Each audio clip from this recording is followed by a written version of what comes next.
This church has been abandoned for decades. No power, no staff, just rows and rows of dusty pews, and every single one of them is always perfectly aligned, as if they'd been recently used. And then there's a sound. Every night at exactly 2:47 a.m., a low-frequency chant can be heard emanating from the church. The police have investigated countless times, but their body cams always show the same thing, just static and silence.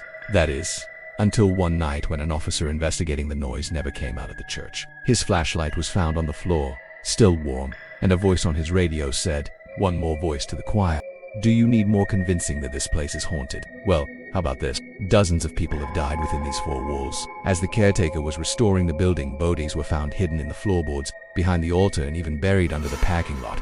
It was a massacre. The worst part, it wasn't even the first one. Almost 100 years earlier, during the Spanish Civil War, this church was a Republican stronghold. When Franco's men finally took the city, they rounded up all the Republicans, brought them to the church, and shot them, including a teenage boy. His name was Manuel, or so the caretaker said. He should know. He was there that day and he survived by playing dead. When the priest saw what had happened, he immediately called for help. But by the time the nationalists left and the bodies were recovered, it was too late. Most of the men had already been dead for days. The priest, overcome with grief, began digging mass graves, but he couldn't bury everyone. So some of the bodies were thrown into the river. Others were dumped in the courtyard of the church.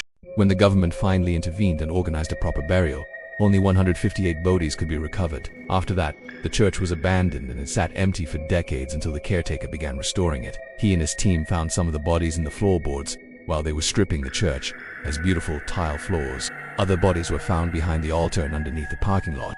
They were all carefully removed and reburied in consecrated ground. But the ghosts, if they ever really left, have certainly returned. To this day, visitors report hearing singing and chanting coming from the church. And every night at 2:47 a.m. the church bells toll on their own. Some say it's the souls of the lost Republicans searching for peace. Others say it's the devil himself, making sure their suffering never ends. Now, if you want to hear more terrifying tales like this one, stay tuned.